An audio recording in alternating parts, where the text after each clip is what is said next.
Hello friends, welcome to the Third Stall Garage. My name is Doug and this is... Apparently Dale's not here.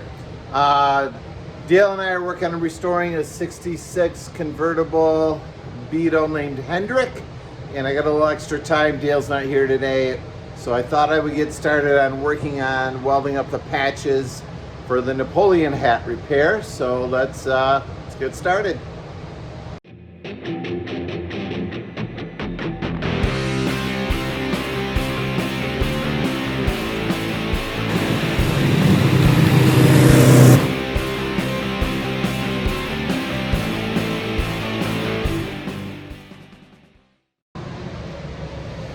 Of all of the dumb things I've done in life and the videos I've put up on YouTube, probably about 100 of them now, this ceiling hoist is by far the one that has gotten me the most comments of I'm being an idiot, I'm gonna kill myself, and I don't know what I'm doing. And it is, you can look at the video if you want, it is an I-beam, an aluminum I-beam that is mounted to the bottom of the TGI floor trusses that hold up the upstairs. And I just want you to know two things. One, I know that's not the way you're supposed to mount a hoist. They're not meant to have a bottom load. And two, well, three things. Two, the amount of load that I'm putting on that hoist compared to what those joists can handle is minimal.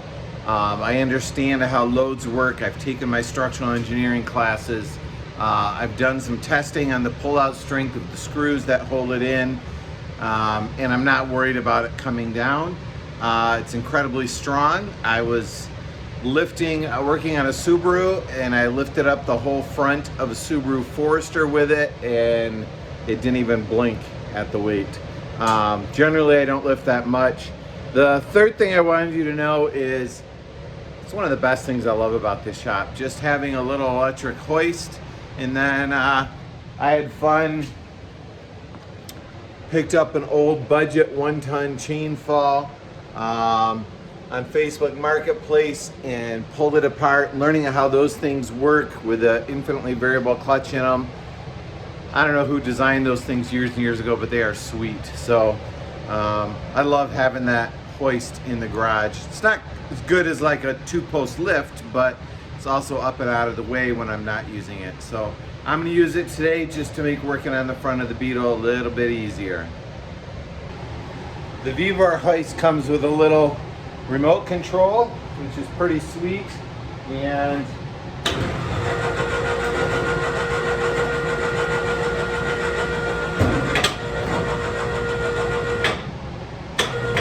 there we go, ready to work on it.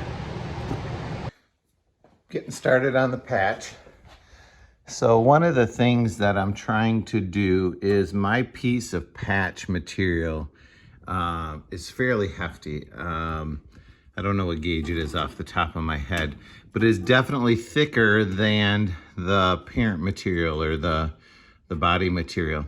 And so as I weld that in, I want this outer edge to be flush with this outer edge, not just to butt it up where I'll have a gap. Like right now, this is sticking out proud of that. So as I weld this up, I'm gonna pry this piece out so that it's flush, and hopefully when I grind it smooth, so you know, these two surfaces are parallel, the weld will be left in the middle that's now wet and molten to both surfaces, and it will look fairly stock, and the end result will be that this corner is now made out of thicker steel, but you can't really tell. Inside here is going to be tough to weld and clean up. I think I will do the best I can, but seam sealer may end up being our friend kind of in that area. So the piece is welded in. I'll be honest, back here does not look real great. I've ground it down some. All of the holes are filled, but nobody's gonna see that. I've got the edge welded all the way across. I'm gonna grind it flat smooth, and I will clamp this and start doing the plug welds.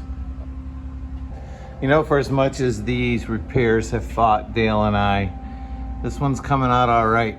Still, don't look back there. But this is cleaned up. This patch overlapped that by the previous owner, so I tried to blend that in. Overlap here, I just curved it down to match better. And then that's all ground smooth, and had to weld up a couple pinholes, but overall that looks pretty good. So time to plug weld this, and then we will trim the bottom of this plate to match the bottom of the Napoleon's hat. All right, I have enough welds that look bad, and when I do have plug welds that come out nice, I kind of want to show you. So it's plug welded in, that feels good. That might have been unnecessary, but I didn't want to do an edge weld down here. I didn't have to. I do need to weld this edge yet.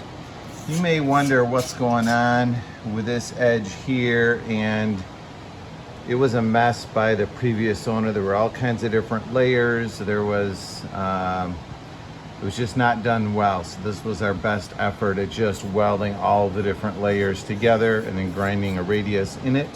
So I will do that to this as well as best I can. So time to do a little cleanup, and I'll probably do a little cleanup in this area here too. And look at that. That piece is done. Light's brightly reflecting in it, but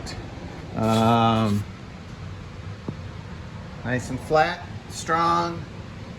Coat of paint on that, primer and paint, and that will look pretty good. This is cleaned up back here. Patch a little hole there. Now the back side still needs work yet. Let me crawl underneath here. So you can see here's the back side of the patch that I put in. You can see the back side of the edge weld, burn through marks from the plug welds, and underside. If we got a little spot or cut from the previous owner, we can weld up there. So this will be the next step for another day. Hey friends, it's another Tuesday night. Hi Dale. Hey. Dale's here this time. Saturday wasn't. Saturday worked on that one. Today I'm gonna start working on this patch and then move into the front and the back.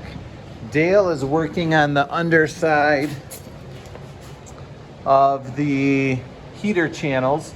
So we are chasing the threads with a tap to make sure that they are in good condition and clean. There are some threaded holes that were self-tapping screws from the previous owner. But also I want you to see the situation that we're facing where this one had no threaded nut in it. This one, the threaded hole is clear, so the larger hole around the outside's not blocking it. On this one, the outer hole was blocking it, but there's no threaded nut in there. And on this one, you can see that the outer hole is blocking the inner hole, so we're gonna have to grind that away. So Dale's working on cleaning up some of the rust on this and getting the holes in good shape while I work on the front. And it's time for us to get busy. We've had a couple good hours of working. So this patch is in, plug welds are in. There's a really nice kind of weld back there that's hard to see that I'll show you up close because I'm proud of that one. And then inside, the passenger side patch is in and the driver side patch is in. And the beautiful thing for me is Dale's got a grind on. Dale spent the night making a mess out of the garage. We just swept it. I think 5 pounds of rust and paint. Yeah, probably about a half gallon. Yeah, something like that. Stuff. And it's all over me. I'm black. Yeah. So tell us what you did, Dale. You know, just wire wheeling everything. It's not really that greasy. It's just trying to get the old paint and primer and all of that, get it ready so we can see what's underneath. You know, we've got a piece of a pan to replace, and we've got tunnel. There's all kinds of work here, but that was kind of first step, is get it all cleaned up so we can see. And then this is the fun of what we've got going on here. So we can lower that and just tuck this guy away for the night.